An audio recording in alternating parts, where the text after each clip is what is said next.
30 minutes and I'll convince you of anything. Starring Mark Steele, Maria McCurlane and Pete Sinclair.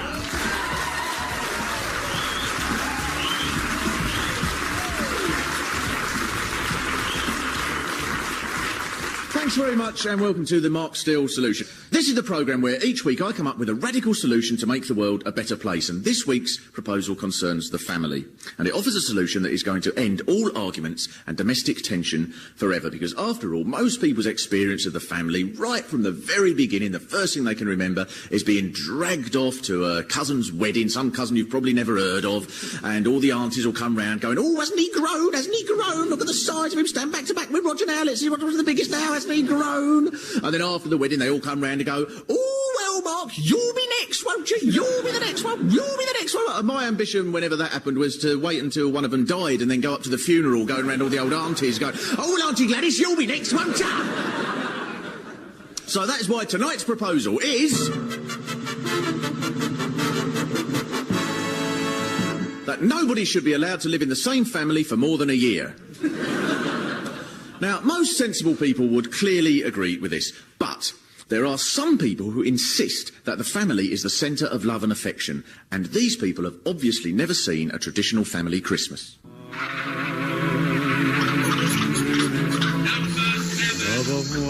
Dinner is on the table! Put that harpoon away! Alison called me a ferret. Hey, put my little pony in the oven! Oh, never! Sit down! Why aren't you at the table? I'm trying to get him to sit down!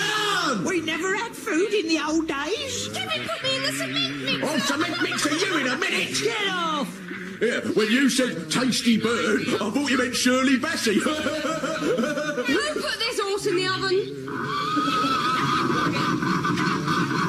I always said our Peter should have married a horse. I am trying to carve this turkey!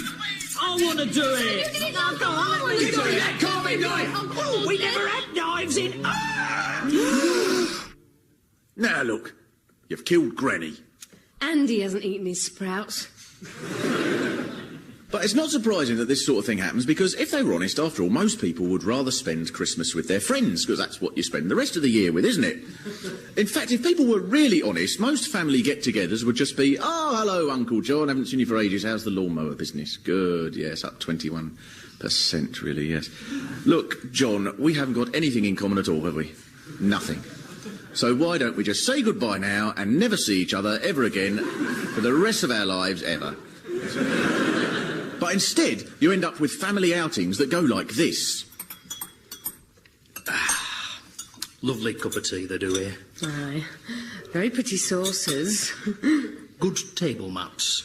Solid. What are you doing? Nothing. You were banging your spoon. Give it to me. Come on. Give the spoon to your father. Give it to me or I'll spoon you. What did you say? Nothing. You said... I didn't. I heard him do it. He went... He's a liar. Right, that's it. We're going home. Oh, no, he does this every time. We take you on a day out and that's all the bloody thanks we get. Now look what you've done to your mother. I hope she gets cancer, then you'll be sorry. See, the problem is that you don't choose your family. It's just a random collection of people who can all be traced back to a common ancestor. And just because you're all descended from the same blacksmith in the 15th century, you're all supposed to love each other. But it's all down to chance, as if your whole future is decided by an FA Cup draw before you're born. Number 23. Nigel Anthony. Will join the Bradshaw family. Well, that's a challenge for the young man. The Bradshaws are, of course, the most boring family in Durham. The father, in fact, collects marmalade. Number 46. Darren. Will join the Borstal family. Oh, and that is a tough one. There's a broken-down car in the living room, and the last 9 children have ended up in prison for offences ranging from joyriding in a milk float to interfering with the school cat. Number 1. Augustus Bartholomew Platypus. Will become Lord Arbroath of Arbroath. Oh, what about that? He'll have a slightly strict nanny, and in return he'll inherit half of Scotland by the time he's 7, spend the rest of his life hunting moose and waking up once every 6 years in the House of Lords to talk about the Wild Eggs Act before being tragically mixed up in a curb-crawling incident in King's Cross.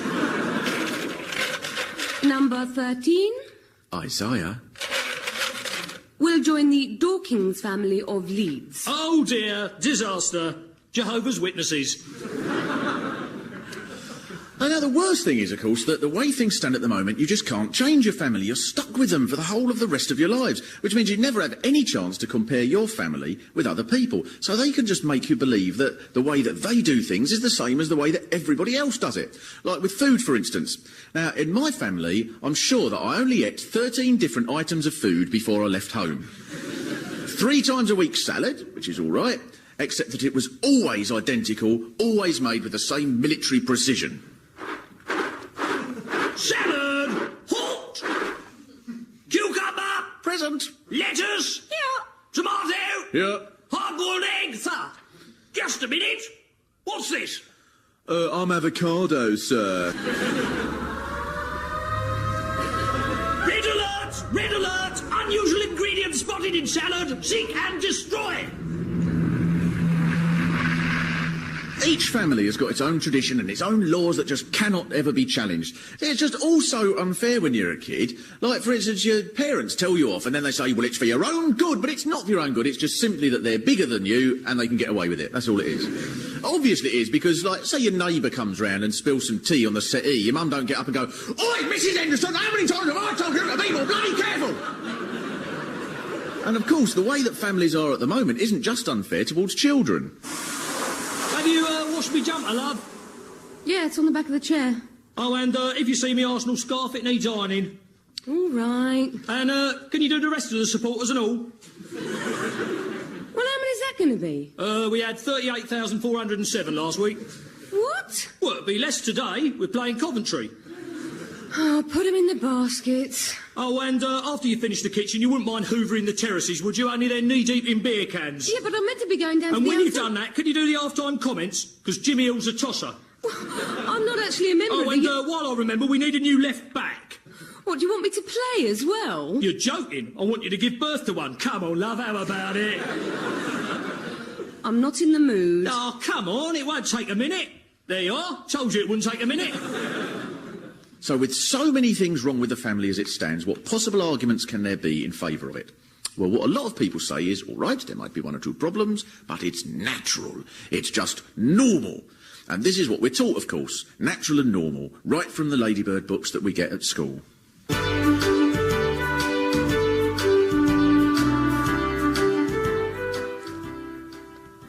This is John. John is a caveman.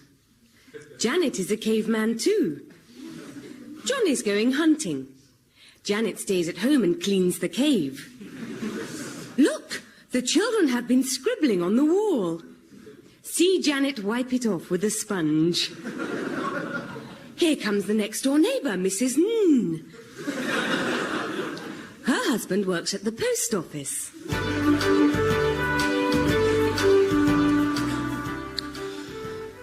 See, the whole idea is that what's normal is for one man and one woman to get together and stay with each other for the whole of the rest of their lives and never see anybody else forever, because that's natural and normal.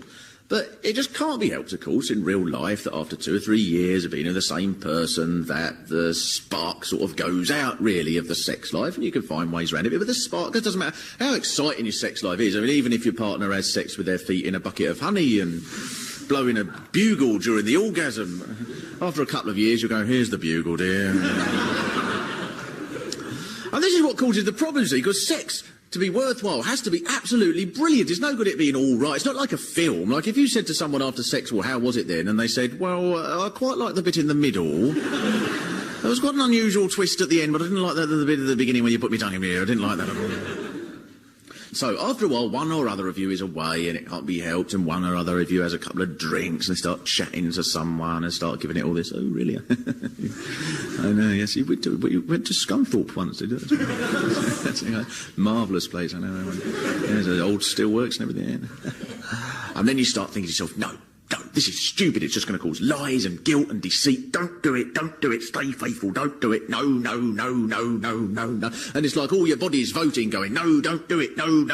But the trouble is it's a block voting in the Transport and General Workers Union. And as soon as people are unfaithful, they feel guilty straight away. Guilt. Oh, no, what have I done? The guilt. And people think it's the lying. That's what's made me feel guilty, the lying. But it's not lying that makes people feel guilty. Like, if a copper come in here now and said, right, how many people in here have ever smoked dope? We'd all go, oh, none of us, officer. But we wouldn't all spend the rest of the night going, oh, how we all cheated that poor policeman. The truth is that people feel guilty because they've broken the rules of one man, one woman staying together forever. But how many people can honestly say that they've never had an affair, never wanted to have an affair, never been gay, never been divorced, never even used a cactus? Nothing, right? Only ever had sex with the same person in the same bed in the same position, because if there is anyone that's like that, I reckon that they're the real freaks. They're the ones who ought to be persecuted. Oh, no. I think it's another one of those anonymous letters, dear. You monogamous bastards. We don't want your sort round here. There's kids in this street. We all know what you don't get up to.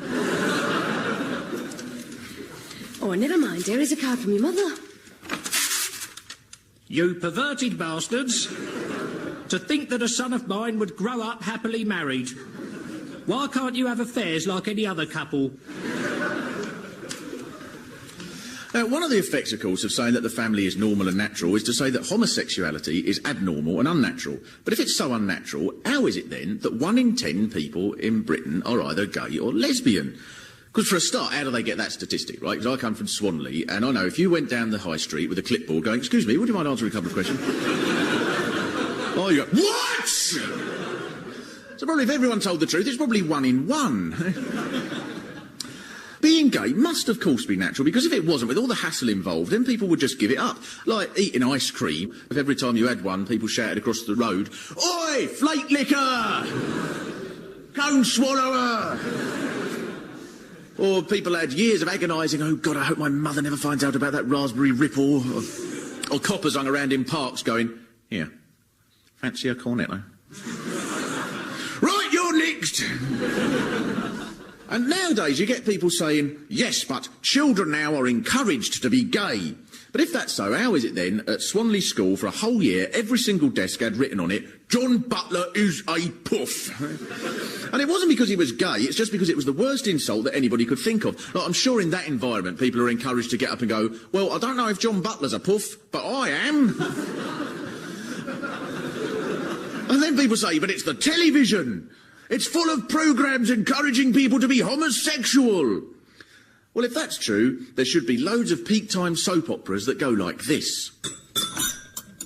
Morning, Bruce. Morning, Des. Morning, Jason. Geez, I'm a bit worried about Shane. You don't mean... Yep. I reckon he started taking an interest in the Sheilas. What? Shane? A skirt lifter? Never. Guys, I'd like you to meet Daphne.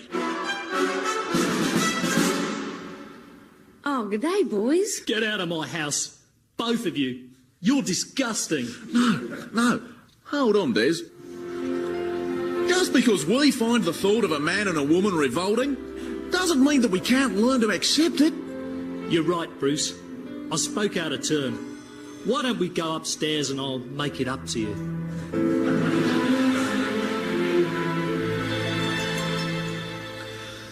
So every single family you speak to has got all these skeletons in the closet until one day Grandma dies. And then somebody finds these documents down the back of a sideboard that show that your father was the illegitimate son of your granddad's maid and was swapped for the deeds on your uncle's house when your mother's first marriage was dissolved by her cousin who'd become a priest after he was dishonourably discharged from the army in India for buggering a goat. So the only answer is to get rid of this ridiculous idea of the family as one man, one woman living together forever and replace it with something that actually works. But what alternatives are there? Well, here to give us his thoughts is our regular commentator, the voice of the cul-de-sac, Mr. Cul-de-sac.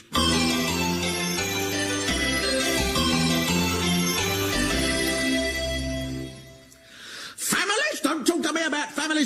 outrage. I'm not having them living round here with their 2.4 children, trips to the seaside, hamster droppings in the garden, devaluing the price of the property, people opening and shutting the fridge freezer all hours of the day and night, keeping me awake. Oh, no, look at Mussolini. He was in a family, never did him any good, did it? No. Ended up dangling from a lamppost, distracting the traffic. He was blocking up the high street. How am I supposed to get to the post office? It's an outrage. Bloody kids coming round here every 5 minutes asking for their ball back. I've a good mind to drive a lorry into their kitchen and go and ask for that back. Oh, different then. Look at the money they wasted on that family planning clinic. You ought to be able to make your own plans without running cap in hand to the council expecting the ratepayer to foot your bill every time you want to plan a picnic. Oh, you know where it's going to end up, don't you? Single parent families breastfeeding up and down the stairs. That's where it all. Robert Robinson in your living room bringing back Ask the Family, making you answer how many lemons in a basket before you can go to the toilet. That's what, oh yeah. I had a family of ants in here once crawling up and down the biscuits. Families, they cost a fortune. Look at the money the council spent on that sand picking in the park. They could have spent that money hanging people. Here, I've written some letters to the council. Dear Family Committee, last week I bought a family packet of cornflakes. Average contents 408. There was only 406. That's the common market for you. Here's another one. Dear Family Committee, how dare you open a family swimming pool? Is there enough water in the world? Here's another one. Dear Family Committee, why, oh why, oh why, oh why, oh why, oh why, oh why, oh why, oh why? That's as far as I got with that one, but it's coming on, don't you think?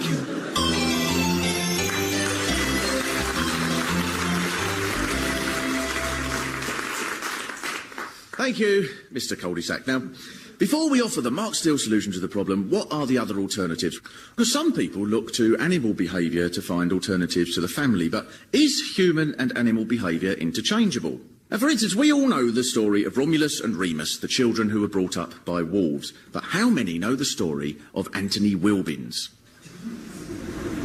This is Anthony Wilbins, about to buy his early morning paper, as he does every morning at his local newsagent's in Hounslow. Morning, Anthony. Morning. Nothing unusual in that, you might think, except that Anthony is a North American timber wolf. Well, people used to stare, but they used to be there. Anthony was reared by the Wilbins family, who found him as a cub. Well, he was a bit of a handful at first. You know, we'd find him foraging in the bins, and he did upset one or two of the neighbours with his howling. Gradually, Anthony adapted to his new environment so well that he became the first wolf to win a place at Corpus Christi, Oxford.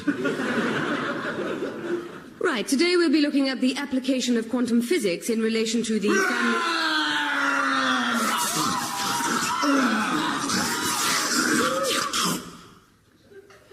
Tragically, Anthony reverted to type and ate 23 of his classmates. Sorry. But what about a more traditional approach? Like us, the Mary Greenhouse Centre for Family Studies believes that the family should be changed, although it does differ on one or two details. It's time we had a return to the good old days of love and forgiveness, when couples were stapled together and young girls were buried in manure for developing breasts. When your parents made sure you could only marry someone you found physically repulsive, like Mr. and Mrs. Kirkdale. Well, we like to collect biros. Biros, We've no need for the ways of the devil when it comes to getting excitement. Excitement. Show her that biro we got at the Vatican. Look, if you tip it this way, the Pope goes up to heaven. Mrs. Kirkdale, who never once quarrelled with her husband, even after he died, and she discovered he'd been wearing stockings and suspenders since 1951. So let's return to the traditional family where celibacy was handed down from generation to generation. Now, the trouble with all these solutions is that they ignore the obvious, which is that families end up making people miserable, but to start with, they make people really happy. Because you first go out with someone and you think about them all the time and you're at it all night, and then you realise it's 7:30 in the morning and you've got to be at work at 8:30 because you're responsible for opening and shutting Tower Bridge, and if you're not in on time, you're going to bring the whole of London to a standstill, and you think, sod it, let's have another couple of hours. And having kids around can be brilliant as well, because they put your own worries in perspective. You come home from work thinking, that bloody train was 3 minutes late again, and the kid goes, hey, guess what? Vince done a poo in Rose's shoe. See, families start off brilliant, but they end up horrible. So they're like tyres. They get worn out. They're only meant to last 1 year. Which is why the only solution is to change them. Once a year. One family, 1 year, clear off. Just think how brilliant it would be. You get all the best bits over and over and over again, just like it is at the start. Hi, sorry I'm late. Oh, I'm just pleased to see you any time. I hope you don't mind, I haven't started dinner yet. Ah, don't be silly. I'll cook. And I'll take you to a restaurant as well. Oh, Angel. Well, what film shall we see tonight, then? Anything, just as long as you're sitting next to me. Now you sit down. I bought us a melon for our starter. Melon? You know I can't stand melon. Why don't you buy me something sensible for a change, you snivelling little reptile? Eh? Oh, of course. It's been exactly a year. Oh, well. Time to change families. Bye, then. Give my love to your new wife. Bye. Same to you. And because you wouldn't know who you were getting next, nobody could be as vicious as they are in the old-style family.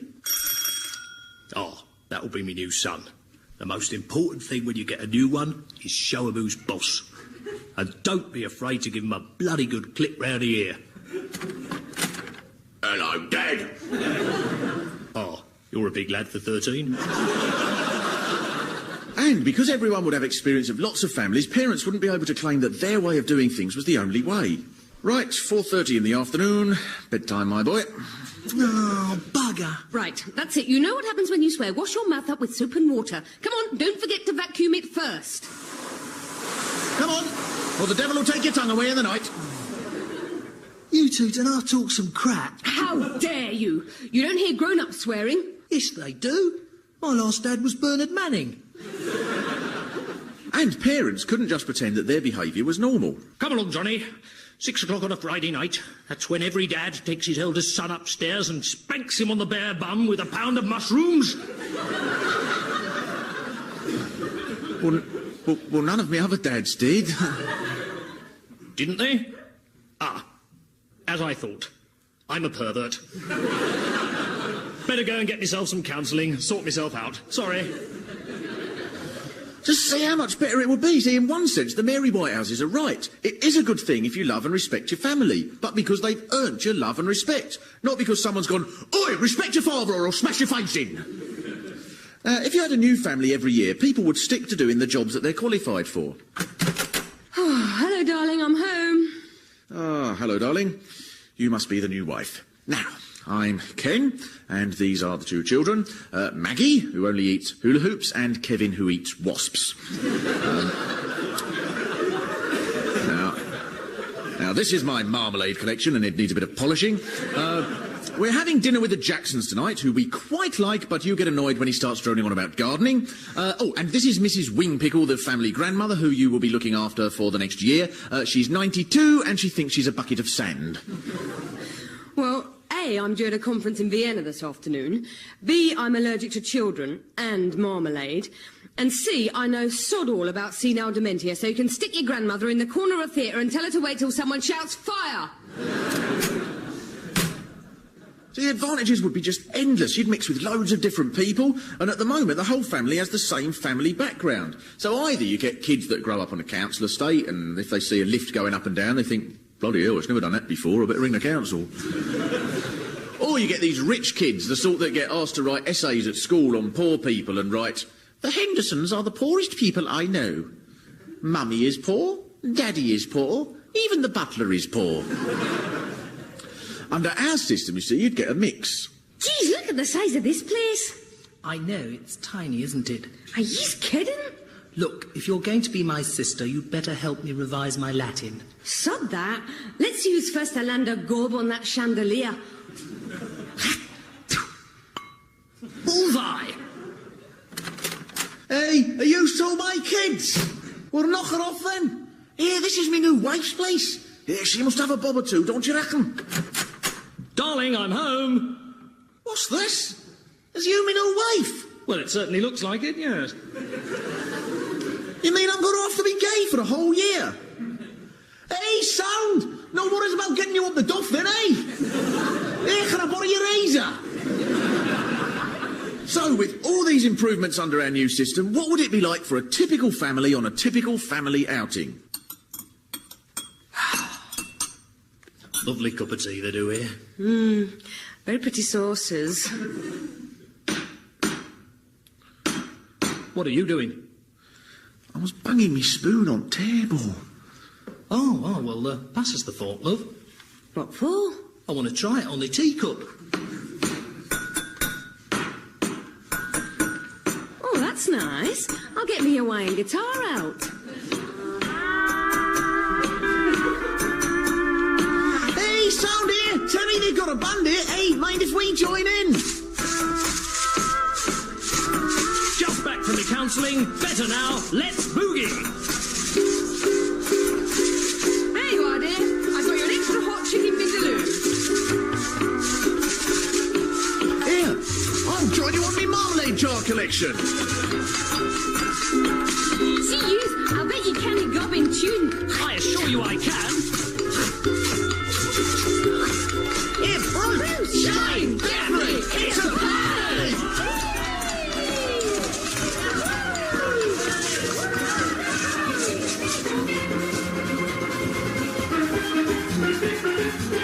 Well, you've heard the arguments, and now let's see how you, the audience, vote on our proposal that nobody should be allowed to live in the same family for more than a year. Those in favour? And those against? Ah, what a surprise. What a shame that nobody listening at home will ever know the result. Bye for now.